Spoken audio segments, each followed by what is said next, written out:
নমস্কাৰ, আপোনালোকে চাই আছে ডেইলি নিউজ ছিম্পলিফাইড 8 ছেপ্টেম্বৰ 2025। আজি আমি APSC এক্সাম পইণ্ট অফ ভিউৰ ফালৰ পৰা আলোচনা কৰিবলগীয়া মুখ্য নিউজ আৰ্টিকলকেইটা হৈছে celebration of doctor Bhupen Hazarika birth centenary, election commission পান India SIR exercise, international day for clean air, vice president of India post and perks and inauguration of NRL bio' refinery. এইখিনিতে ক'ব বিচাৰোঁ, আজি ডিছকাশ্যনৰ যি PDF ফাইল সেইটো ডেছক্ৰিপশ্যনত link দিয়া হৈছে, আপোনালোকে এইটো গৈ ডাউনলোড কৰি ল'ব পাৰে। আজি আমাৰ প্ৰথম টপিকটো আমি লৈছোঁ ভূপেন হাজৰিকা জন্ম শতবাৰ্ষিকী উদযাপনৰ সৈতে জড়িত, যিটো আমাৰ GS পেপাৰ 5 ইম্পৰ্টেণ্ট পাৰ্চেণ্টেজৰ লগত জড়িত, লগতে আমাৰ আগন্তুক প্ৰিলিমছৰ কাৰণে এইটো এটা গুৰুত্বপূৰ্ণ খবৰ। আমি সকলোৱে জানো ভূপেন হাজৰিকা অসমৰ লগতে সমগ্ৰ ভাৰতৰ লগতে বিশ্বৰ এজন খ্যাতনামা সংগীতজ্ঞ। তেখেতৰ এই জন্ম আজি 8 তাৰিখে 100 বছৰ সম্পূৰ্ণ হৈছে। ইয়াৰ হেৰিয়াতেই উদ্যোগতে আমাৰ অসম চৰকাৰে বহুতখিনি তেখেতৰ জন্ম শতবাৰ্ষিকীটো এটা এবছৰীয়া কাৰ্যসূচীৰে পালন কৰিবলৈ প্ৰস্তাৱ লৈছে, অৰ্থাৎ তেওঁলোকে এই ক্ষেত্ৰত আগবাঢ়িছে। ইয়াৰ স্থলতে আমি ডক্টৰ ভূপেন হাজৰিকা কোন বা তেখেতে কি কৰিছিলে, তেখেতৰ কোনখিনি কণ্ট্ৰিবিউশ্যন আছিলে, সেইখিনি আমি অলপ এক্সাম পইণ্ট অফ ভিউৰ পৰা আজি আলোচনা কৰি লওঁ। থোৰতে ক'বলৈ গ'লে ভূপেন হাজৰিকা তেখেতৰ জন্ম 8 ছেপ্টেম্বৰ 2026 চনৰ শদিয়াত হৈছিলে আৰু তেখেতে 2011 বৰ্ষত তেখেতৰ 5 নৱেম্বৰত মুম্বাইত তেখেতৰ মৃত্যু হৈছিলে। মেইনলি তেখেতক আমি চিনি পাওঁ এজন ছিংগাৰ হিচাপে, composer, lyrics, poet, film maker আৰু পলিটিচিয়ান হিচাপে। তেখেতক আমি সকলোৱে বাৰ্ড অফ ব্ৰহ্মপুত্ৰ বুলি অভিহিত কৰা হয়। যদি তেখেতে আৰ্লি এডুকেশ্যন বা এডুকেশ্যনখিনি চাওঁ, তেখেতে প্ৰাইমেৰী এডুকেশ্যন গুৱাহাটী কৰিছিলে। তাৰপিছতে তেওঁ তেজপুৰত শিক্ষা গ্ৰহণৰ পিছত তেওঁ ফাইনেলি বেনাৰস হিন্দু ইউনিভাৰ্চিটিৰ পৰা MA কৰিছিলে আৰু তাৰ পৰা তেখেতে মাষ্টাৰ পলিটিকেল ছায়েন্সত মাষ্টাৰ্ছ কৰিছিলে। ইয়াৰ পিছত তেওঁ PhDৰ কাৰণে কলম্বিয়া ইউনিভাৰ্চিটি গৈছিলে, যি নিউয়ৰ্কৰ USA 1952ত। আৰু তেখেতৰ ৰিচাৰ্চ টপিকটো হৈছে proposal for preparing India basic education to use audio' visual technique in adult education. আমাৰ এক্সাম পইণ্ট অফ ভিউৰ ফালৰ পৰা তেখেতৰ ৰিচাৰ্চ টপিকটো খুবেই ইম্পৰ্টেণ্ট, এইটো এবাৰ আপোনালোকে চাই ল'ব।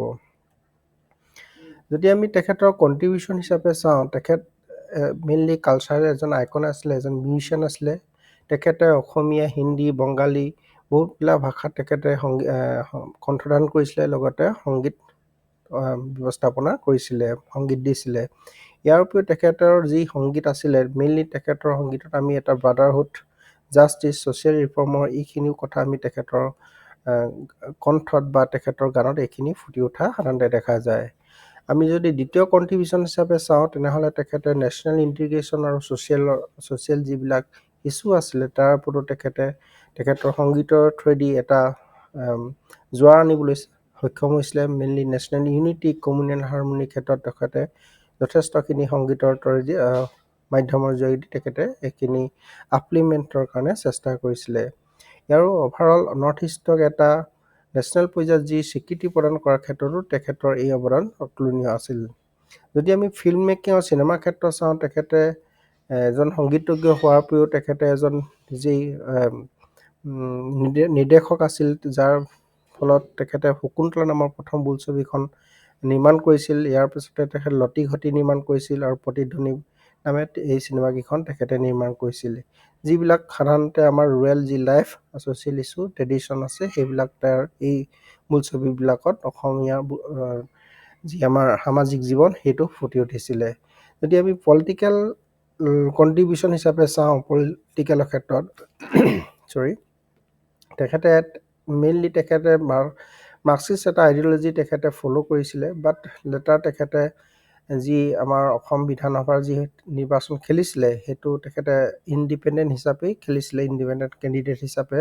আৰু জীৱনৰ লাষ্টৰ পৰ্যায়ফালে তেখেতে BJPত যোগদান কৰিছিলে। আৰু যদিও তেখেতে এই প্ৰতিদ্বন্দ্বিতা কৰিছিলে, কিন্তু তেখেতে সফল হ'ব পৰা নাছিলে। এইখিনিতে এটা কথাত খুবেই ইম্পৰ্টেণ্ট, যদি আপোনালোকে জানে আনচাৰটো কমেণ্ট ছেকশ্যন জনাব। তেখেতে যেতিয়া ইণ্ডিপেণ্ডেণ্ট MLA হিচাপে নিৰ্বাচন খেলিছিলে নাওবৈচা এছেম্বলিৰ পৰা, তেখেতৰ যিটো ইলেকশ্যনৰ প্ৰতীক কি আছিলে, সেইটো আপোনালোকে এবাৰ পাৰিলে কমেণ্ট ছেকশ্যন জনাব। তেখেতৰ এই অমূল্য অৱদানৰ বাবে অসম চৰকাৰে বা ভাৰত চৰকাৰে বিভিন্ন সময়ত বিভিন্ন পদৰ প্ৰাইজ বা এৱাৰ্ড দি তেখেতৰ ৰিকগনিশ্যন কৰিছে তেখেতৰ কণ্ট্ৰিবিউশ্যনখিনি। তেখেতে মেইনলি পদ্মশ্ৰী 1977, তাৰপিছত পদ্মবিভূষণ, পদ্মবিভূষণ দাদা চাহেব ফাল্কে 1992 তেখেতে পাইছে, আৰু পষ্টহুমাছলি তেখেতে 2019 চনত ভাৰত ৰত্ন পাইছিলে। এইখিনিতে এটা কথা ক'ব বিচাৰোঁ, যি গোটেইকেইটা পদ্ম পুৰস্কাৰ পোৱা ভূপেন হাজৰিকা হৈছে এজন অন্যতম ব্যক্তি। আৰু এজন ব্যক্তিয়ে পাইছে, যদি আপোনালোকে সেইটো জানে সেইটো কমেণ্ট ছেকশ্যনত জনাব। এইটো এটা ডিষ্টিংছ ফিগাৰ হয়, এটা বিশেষ তেখেতৰ এটা পাৰ্চনেলিটি বুলি ক'ব লাগিব, যি গোটেইকেইটা পদ্মশ্ৰী তেখেতে লাভ কৰিছিলে। এতিয়া তেখেতৰ এই অমূল্য অৱদান তথা তেখেতৰ যি জন্ম শতবাৰ্ষিকী পালন কৰিব লৈছে, আমাৰ অসম চৰকাৰে এই ক্ষেত্ৰত কিছুমান ইনিচিয়েটিভ লৈছে, যাৰ তেখেতৰ এই জন্ম শতবাৰ্ষিকীটো আগন্তুক 1 বছৰে পালন কৰিবৰ কাৰণে। তাৰ কাৰণে প্ৰথম পদক্ষেপটো হিচাপে ক'ব পাৰি, তেখেতৰ যি প্ৰথম মুভি শকুন্তলা আছিল সেইটো স্ক্ৰিনিং কৰিব লৈছে। দ্বিতীয় হৈছে তেখেতৰ আমাৰ গভৰ্ণমেণ্টে এটা মিউজিক ক্লাছ, যিমানবিলাক মডেল স্কুল আছে অসমত, তাত এইটো লঞ্চ কৰাৰ কথা কোৱা হৈছে, যিটো গামকা নটেশ্যন বুলি কয় তাৰ মাধ্যমত। আৰু তৃতীয়টো হৈছে তেখেতৰ ইয়েৰ লং যি চেলিব্ৰেশ্যন হ'ব, ভূপেন হাজৰিকাৰ জন্মৰ লগত বা জীৱনৰ লগত সংস্পৰ্শ থকা বা তেওঁৰ ঘনিষ্ঠ সম্বন্ধ থকা এই জেগাকেইডোখৰত এই শতবাৰ্ষিকী উদযাপন কৰিব, দিল্লী, অৰুণাচল প্ৰদেশ, কলকাতা, বম্বে। ইয়াৰ উপৰিও তেখেতৰ আমাৰ RBI তেখেতৰ সন্মানাৰ্থে 100 ৰুপিছৰ এটা কমিউনিটিভ কইন ইছ্যু কৰিব। ইয়াৰ উপৰিও আমাৰ অসম চৰকাৰে 10 লাখ বায়'গ্ৰাফী ডিষ্ট্ৰিবিউট কৰাৰ এটা পৰিকল্পনা লৈছে, যিটো আমাৰ ভাৰতবৰ্ষৰ সকলোবিলাক লাইব্ৰেৰীতে যাতে উপলব্ধ হয়, এই তেখেতৰ জন্মৰ গাঁথনিখিনিৰ কথা। ইয়াৰ উপৰিও তেখেতে আমাৰ এটা অসম চৰকাৰে প্লেনিং কৰিছে তেখেতৰ ওপৰত এটা ডকুমেণ্টাৰী বনোৱা, যিটো ইংলিছ, আছামিজ আৰু হিন্দীত নিৰ্মাণ কৰা হ'ব। এইখিনিতে গামকা নটেশ্যন কি হয় এইটো থ্ৰুতে দিয়া হৈছে। এইটো মেইনলি ইনভেণ্ট কৰিছিলে আমাৰ ভাৰতৰ সংগীতজ্ঞ ৰমেশ বিনায়কামে। এইটো আমাৰ ভিজুৱেলছ যিখিনি চিম্বলিক ৰিপ্ৰেজেণ্টেশ্যন হয় মিউজিকৰ, তাৰ কাৰণে। যিহেতু আমি প্ৰতি সোমবাৰে এটা এথিক্স এণ্ড ইণ্টিগ্ৰিটি টপিকৰ ওপৰত আমি ডিছকাছ কৰোঁ, আজি এই ভূপেন হাজৰিকাৰ তেখেতৰ আইডিঅ'লজি আমাৰ GS পেপাৰ 4ত এথিক্স এণ্ড ইণ্টিগ্ৰিটি কি ৰকম সহায় হ'ব, বা তেখেতৰ উদাহৰণ হিচাপে আমি এথিক্স এণ্ড ইণ্টিগ্ৰিটিত কোনকেইটা বিষয়ত তেখেতৰ অৱদানখিনি বা তেখেতৰ যি ভেলু আছে সেইখিনি আমি ব্যৱহাৰ কৰিব পাৰোঁ, সেইটোকে আমি আজি এথিক্সৰ পইণ্ট অফ ভিউৰ পৰা চাইছোঁ। ভূপেন হাজৰিকাৰ আমি যদি চাওঁ, তেখেত মেইনলি ইউনিভাৰ্চেল হিউমেনিজিমৰ ওপৰত, তেখেতৰ বিশ্ব মানৱতাৰ ওপৰত তেখেতে ক'ব বিচাৰে। তো আমি সেইটো এটা তেখেতৰ উদাহৰণ হিচাপে আমি ল'ব পাৰোঁ এথিক্স এণ্ড ইণ্টিগ্ৰিটি পেপাৰত। লগতে তেখেতে ছ'চিয়েল জাষ্টিছ আৰু ইকুৱেলিটিৰ ওপৰত মাত মাতিছে, বা তেখেতৰ সংগীতৰে সেই কথা ক'ব বিচাৰে। তো আমি এইটো ছ'চিয়েল জাষ্টিছৰ যদি কিবা আমি টপিক আমি এথিক্স এণ্ড ইণ্টিগ্ৰিটি এনকাউণ্টাৰ কৰোঁ, তেনেহ'লে এই তেখেতৰ উদাহৰণ হিচাপে আমি দিব পাৰোঁ। ইয়াৰ উপৰিও নেশ্যনেল ইণ্টিগ্ৰেশ্যন আৰু কমিউনেল হাৰমনিৰ ক্ষেত্ৰত আমি তেখেতৰ উদাহৰণ ব্যৱহাৰ কৰিব পাৰোঁ। আমি যথেষ্ট পৰিমাণে আজিকালি কমিউনেল হাৰমনি ডিষ্টাৰ্বেঞ্চ হোৱা দেখিবলৈ পাওঁ, নেশ্যনেল ইণ্টিগ্ৰেশ্যনৰ ওপৰত থ্ৰিটেনিং হোৱা দেখা পাওঁ। তো তেনেস্থলত ভূপেন হাজৰিকা এটা বেষ্ট এক্সাম্পল তেখেতৰ এই পইণ্ট অফ ভিউৰ ফালৰ পৰা চাবলৈ গ'লে মানে। ইয়াৰ প্ৰতি M50 ফৰ মাৰ্জিনেল ছেকশ্যনৰ যি তেখেতৰ কাম কৰিছে, তেখেতে দৰিদ্ৰজনৰ সৈতে যি তেখেতৰ একাত্ম আছিল, সেইখিনি তেখেতৰ সংগীতত ফুটি উঠিছিল। এইখিনি আমি M50 হিচাপে তেখেতৰ এই অৱদানখিনি আমি ব্যৱহাৰ কৰিব পাৰোঁ। ইয়াৰ উপৰি তেখেতৰ কালচাৰেল যি ইণ্টিগ্ৰিটি আছে, তেখেতে কালচাৰেল ইণ্টিগ্ৰিটিৰ কাৰণে যথেষ্ট কাম কৰিছিলে।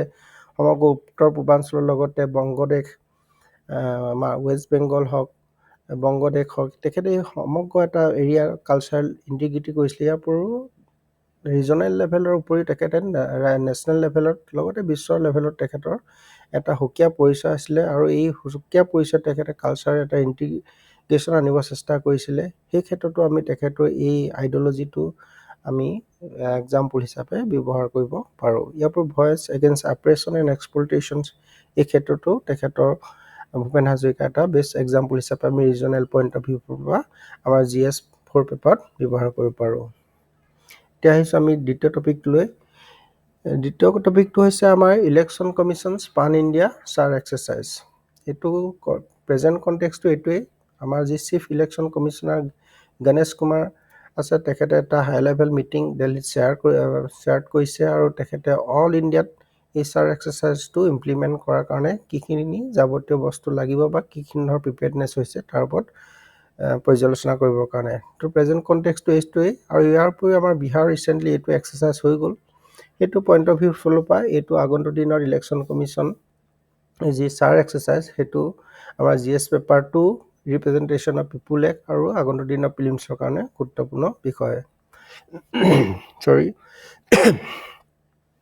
যদি আমি চাওঁ ছাৰ কি হয়, তেনেহ'লে ছাৰ হৈছে স্পেচিয়েল ইণ্টেনচিভ ৰিভিজনছ।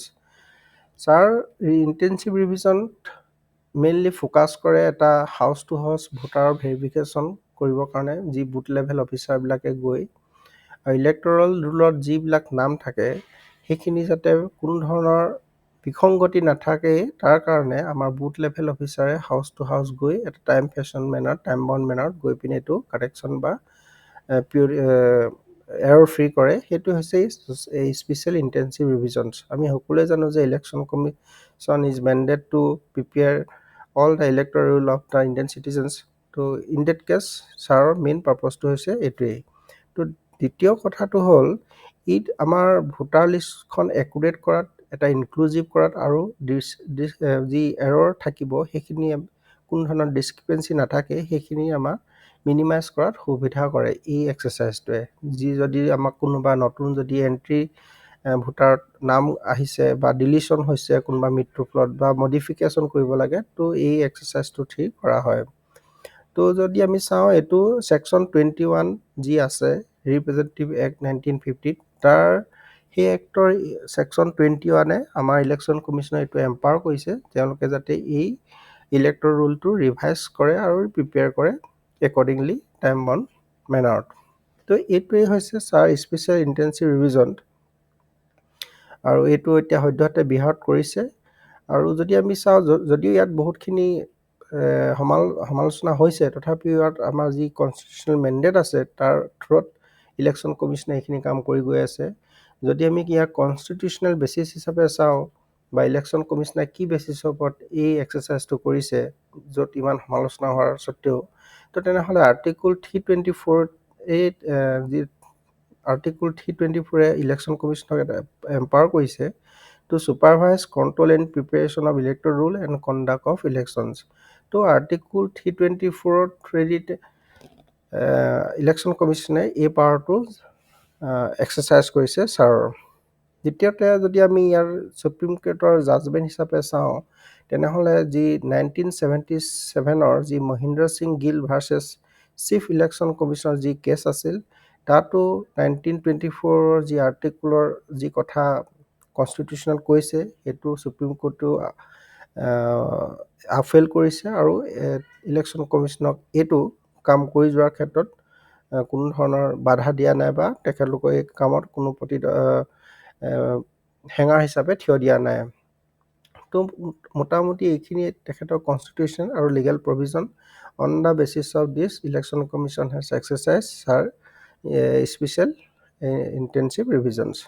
তো এইখিনি হৈছে ইলেকশ্যন কমিশ্যনৰ আমি থুলমূলকৈ এবাৰ জানিলোঁ। ইলেকশ্যন কমিশ্যন হৈছে এটা কনষ্টিটিউচনেল বডি হয় যি এতিয়া কাৰেণ্ট পৰ্যায়ত আমাৰ এজন চিফ ইলেকশ্যন কমিশ্যনাৰ আছে আৰু দুজন ইলেকশ্যন কমিশ্যনাৰে তেওঁলোকৰ এই অফিচ চলাই আছে। আৰু এইটো আমাৰ পাৰ্ট যি 16 আছে আৰ্টিকল 324 পৰা 329লৈকে তাৰ প্ৰভিজনত তেওঁলোকে কাম চলাই আছে। আৰু যদি মেজৰ ৰুল আৰু ফাংচন হিচাপে চাওঁ, মেইনলি তেখেতলোকৰ ইলেক্টৰেল যি প্ৰিপেয়াৰ কৰা, ৰিভিজন কৰা, তাৰপৰা কোনো শ্বেডিউল এৰিয়া নটিফাই কৰা, দেশত ইলেকশ্যন কণ্ডাক্ট কৰা, এইখিনি মেইন মোটামুটি কাম। ইয়াৰ উপৰিও কিছুমান আছে, আপোনালোকে এইখিনি চাই ল'ব, এটা মই সৰুকৈ ইয়াত দি দিছোঁ। আৰু মেইনলি ইয়াত তথাপিও ইলেকশ্যন কমিশ্যনৰ কিছুমান চেলেঞ্জৰ সন্মুখীন হ'বলগীয়া হৈছে, যেনেকৈ তেওঁলোকৰ নিজৰ কোনো ষ্টাফ নাই, তেওঁলোকে এটা বেলেগ ষ্টাফৰ ওপৰত, গভৰ্ণমেণ্টৰ এটা ষ্টাফৰ ওপৰত ডিপেণ্ডেণ্ট হ'বলগীয়া হয় যেতিয়া ইলেকশ্যন আহি পৰে।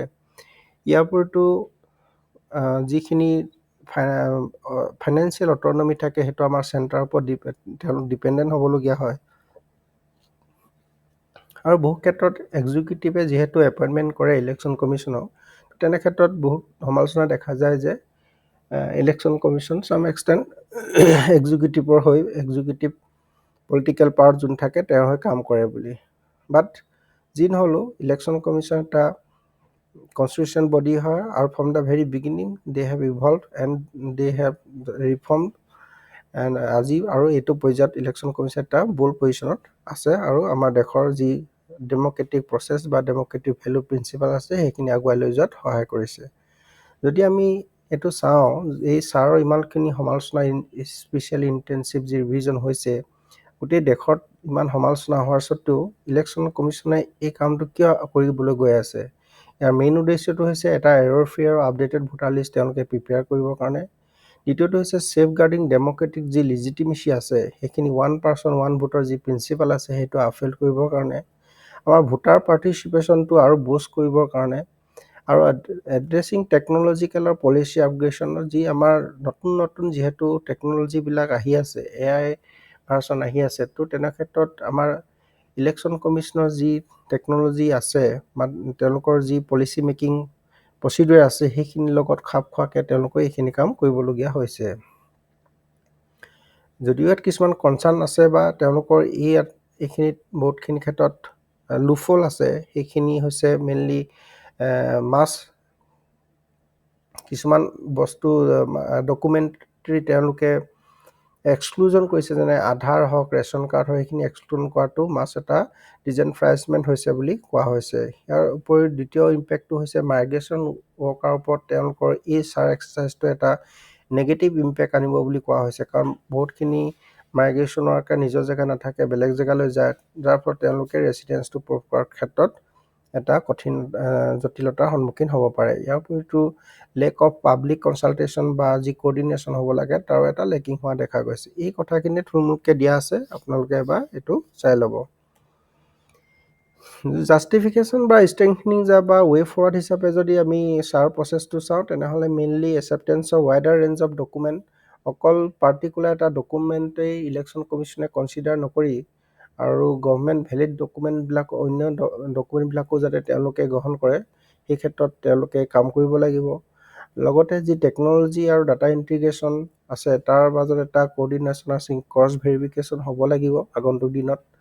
ইয়াৰ উপৰিও ৰিয়েলিষ্টিক শ্বেডুলছ যি আছে, যে ৰিভিজনৰ যি স্পেচিয়েল ইণ্টেনচিভ ৰিভিজনৰ যি শ্বেডুল তেওঁলোকে তৈয়াৰ কৰে সেইটো এটা ৰিয়েলিষ্টিক হ'ব লাগে, মানে দেশৰ বা ৰাজ্যখনৰ সৈতে, কাৰণ সৰু ৰাজ্যৰ কাৰণে কম টাইম ফ্ৰেমটো ভাল হ'ব, বা ডাঙৰ ৰাজ্যৰ কাৰণে সৰু টাইম ফ্ৰেমটো এটা ভাল নহ'ব। যেনে উত্তৰ প্ৰদেশৰ কাৰণে যদি আমি কৈ দিওঁ যে 1 মান্থত স্পেচিয়েল ইণ্টেনচিভ ৰিভিজন হ'ব লাগিব, তো এইটো এটা ৰিয়েলিষ্টিক নহ'ব।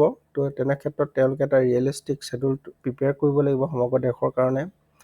ইয়াৰ উপৰিঞ্চি তেওঁলোকে প্ৰ'এক্টিভ কমিউনিকেশ্যন, পাব্লিক এৱাৰনেছৰ কাৰণে এইখিনি কাম কৰিব লাগিব। পলিটিকেল আৰু লিগেল কনচেনচাছ আহিব লাগিব সকলোবিলাকৰ মাজত, ইনক্লুজিভিটি আহিব লাগিব, সকলোবিলাকে যাতে এই ছাৰ প্ৰচেছত পাৰ্টিচিপেশ্যন কৰে। ইয়াৰ উপৰিঞ্চি লাষ্টত এইটোৱে ক'ব পাৰি যে এইটো এটা যিহেতু আমাৰ ইলেকশ্যন কমিশ্যনৰ এটা মেণ্ডেট হয়, তো ইয়াত সকলোৱে আমি সহযোগিতা কৰি বা ইয়াত যিখিনি এৰৰ আছে আঁতৰাই একুৰেট এটা ইলেক্ট'ৰেল প্ৰিপেয়াৰ কৰাটো আমাৰ সকলোৱে ইলেকশ্যন কমিশ্যনৰ লগতে আমাৰো সাধাৰণ নাগৰিকৰ দায়িত্ব। আমি ইয়াত পাৰ্টিচিপেশ্যন কৰি আৰু যি গভৰ্ণমেণ্টৰ মেণ্ডেট আছে তাত আমি আগবাঢ়ি যোৱাটো উচিত হ'ব। ইয়াতে এটা UPSCয়ে 2017 চনত ইলেকশ্যন কমিশ্যন ৰিলেটেড কুৱেশ্যন সুধিছিলে, আপোনালোকে এইটো ট্ৰাই কৰিব আৰু আনচাৰটো কমেণ্ট ছেকশ্যনত জনাব। আমাৰ তৃতীয় টপিকটো হৈছে international day for clean air for blue sky. এইটো আমাৰ GS paper 3 environment, pollution and degradation আৰু আপকামিং ফিল্মছৰ কাৰণে গুৰুত্বপূৰ্ণ বিষয়। International day for clean air for blue sky, এইটো পিকচাৰটোৱে দেখি গম পাইছোঁ যে এটা আমাৰ আকাশখন যি নীলাৰ কাৰণে যিখিনি পলিউশ্যন থাকিব নালাগে সেইখিনি কথাই ইয়াত মেইনলি কোৱা হৈছে, যিটো 7 ছেপ্টেম্বৰত প্ৰতি বছৰে পালন কৰা হয়। আহকচোন আমি এইটো চাই লওঁ কিনো হয়। এতিয়া এই 7 ছেপ্টেম্বৰ দিনটো যে পালন কৰিব লাগিব, এইটো আমাৰ 2020 চনত পৰা প্ৰথম পালন কৰা হৈছে আৰু UN জেনেৰেল এছেম্বলিয়ে ডিচেম্বৰ মাহৰ 2019ত এইটো প্ৰথম এডপ্ট কৰিছিলে। ইয়াৰ মেইন উদ্দেশ্য এইটোৱেই, আমাৰ মাজত এৱাৰনেছ অনা এয়াৰ পলিউশ্যনৰ কাৰণে, আৰু তাৰ কাৰণে যি চলিউশ্যন হ'ব লাগে সেইখিনি আমাৰ মাজত এৱাৰনেছ অনা, আৰু এটা ইণ্টাৰনেশ্যনেল কোঅপাৰেশ্যন যাতে হয় এই ক্ষেত্ৰত, তাৰ মেইনলি সেই পাৰ্পাছতেই 7 ছেপ্টেম্বৰ দিনটো বিশ্ব international day for clean air হিচাপে পালন কৰা হৈছে।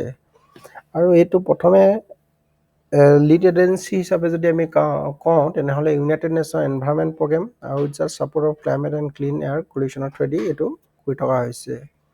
ইয়াৰ কিছুমান কি ফেক্ট হৈছে, এয়াৰ পলিউশ্যন আমাৰ সদ্যহতে 7 মিলিয়ন মানুহক প্ৰিমেচাৰলি ডেথ আনিছে annually according to world health organisation.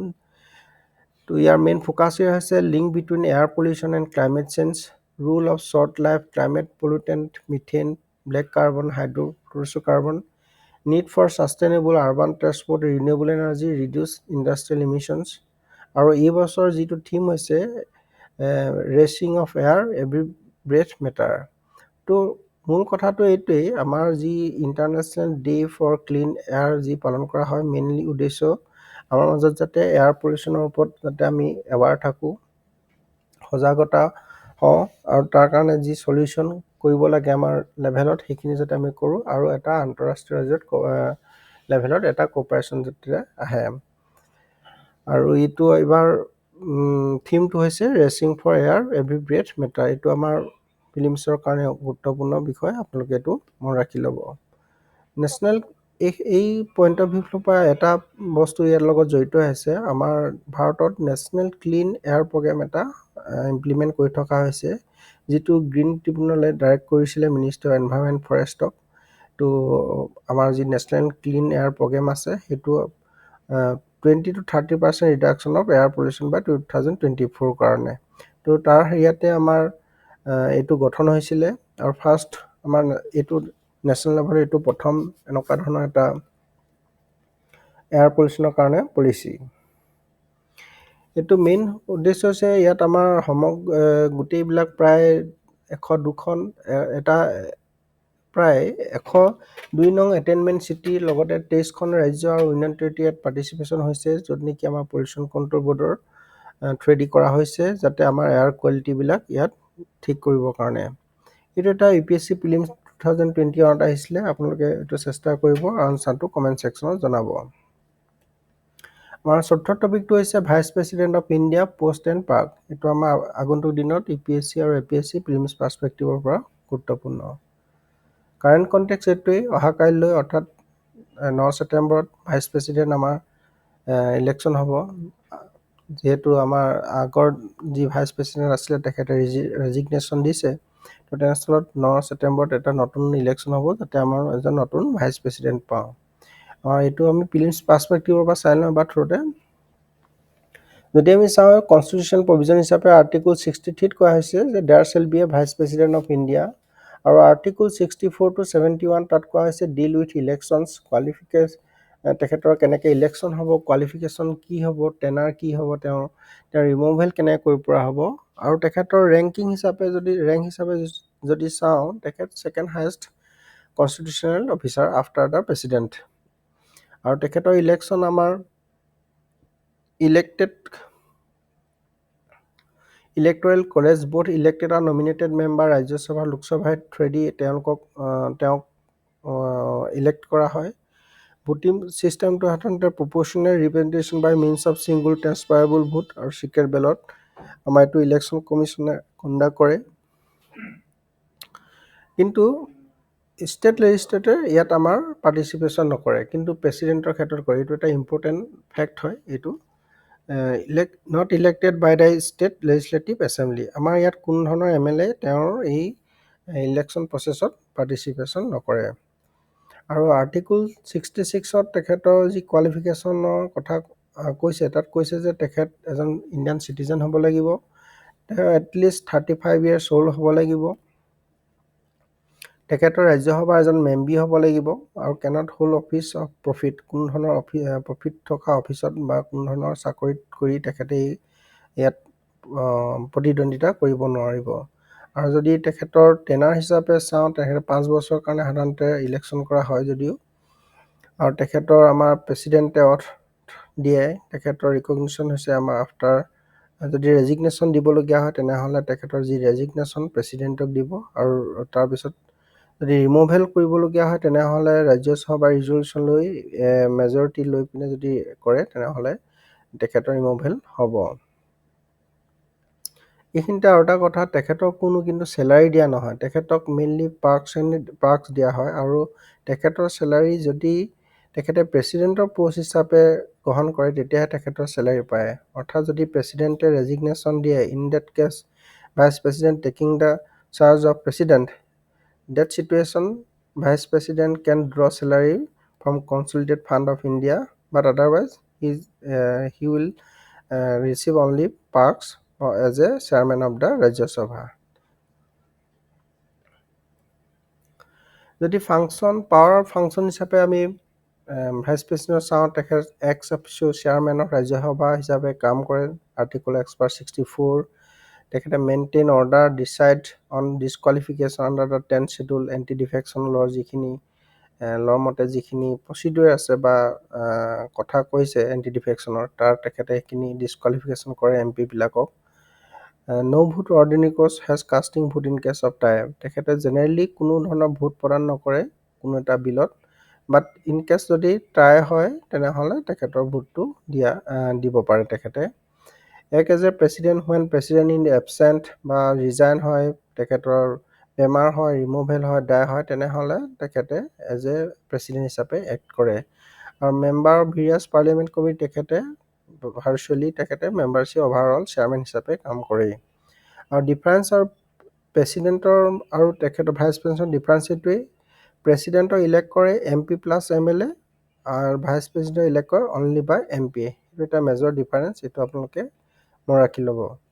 এইটো এটা আপোনালোকলৈ প্ৰিলিমছ প্ৰেক্টিছ কুৱেশ্যন যিটো 2014 চনত সুধিছিলে ৰিগাৰ্ডিং ভাইচ প্ৰেচিডেণ্ট অফ ইণ্ডিয়াৰ, সেইটো আপোনালোকে এবাৰ ট্ৰাই কৰিব, আনচাৰটো কমেণ্ট ছেকশ্যনত জনাব। আমাৰ নেক্সট টপিকটো হৈছে NRL বায়'ৰিফাইনাৰী, এইটো GS paper 3 growth and development and prelims, আৰু আমাৰ Assam specific point of view ফালৰ পৰা ইম্পৰ্টেণ্ট নিউজ। এইটোৱে আমাৰ নৰেন্দ্ৰ মোদী যি 14 তাৰিখে আহিব ছেপ্টেম্বৰত, তেখেতে এইটো নুমলীগড় বায়'ইথেনল যি প্ৰজেক্ট আছে বা ৰিফাইনেৰী আছে সেইটো তেওঁ উদ্বোধন কৰিব, আৰু ইয়াত এজ পাৰ নিউজ 99.7% একুৰেচিত যিটো ফাৰ্ষ্ট এথেনল তেওঁলোকে ৰিফাইন কৰিব লাগে সেইটো অলৰেডি কৰিছে।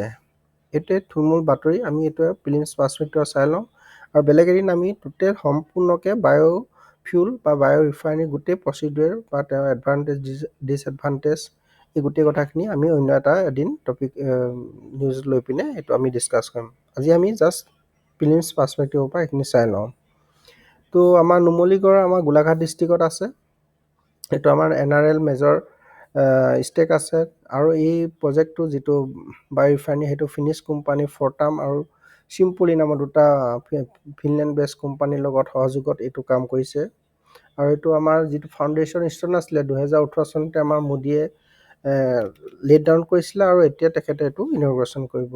আৰু যদি আমি এইটো প্ৰজেক্ট ফিচাৰ্ছটো যদি চাওঁ, এইটো ইণ্ডিয়া ফাৰ্ষ্ট 2G হ'ব, 2G জেনেৰেশ্যন বায়'ৰিফাইনেৰী, আৰু ইয়াৰ যি ফিডষ্টক হ'ব সেইটো বেম্বু হ'ব, আমাৰ যিহেতু নৰ্থ ইষ্টত যথেষ্ট পৰিমাণে পোৱা যায়, বাঁহবিলাকৰ থ্ৰেদি আমাৰ এই 2nd জেনেৰেশ্যন যি এথেনল জেনেৰেশ্যন কৰিব লাগে সেইটো কৰা হ'ব মেইনলি। আৰু ইয়াৰ কেপাচিটি প্ৰায় 49,000 টনছ বুলি কোৱা হৈছে, আৰু product CNG for fuel acetic acid green chemical power এইখিনি বস্তুত ইয়াৰ পৰা উৎপাদন হ'ব। টেকন'লজি হিচাপে ফৰ্মিক'বিউ প্ৰচেছ থ্ৰেদি এইখিনি কৰা হ'ব বুলি মেইনলি কোৱা হৈছে। যদি আমি ছিগনিফিকেণ্ট হিচাপে চাওঁ তেনেহ'লে মেইনলি আমাৰ এনাৰ্জি ছেক্টৰত যথেষ্টখিনি এইটো ছাপোৰ্ট কৰিব। ইণ্ডিয়াৰ যি পলিচি আছে ব্লেণ্ডিং প্ৰগ্ৰেমৰ সেইটো 20% 2026ত সেইটো এটা বুষ্ট কৰিব। ছাষ্টেইনেবিলিটি ক্ষেত্ৰত আমাৰ সহায় কৰিব, আমাৰ ফজিল ফিউলৰ ডিপেণ্ডেঞ্চটো কমাব, আমাৰ গ্ৰীণ হাউচ গেছ ইমিশ্যন কমিব আৰু ইউটিলাইজ নন ফুড বায়'মাছটো আমাৰ এই ক্ষেত্ৰত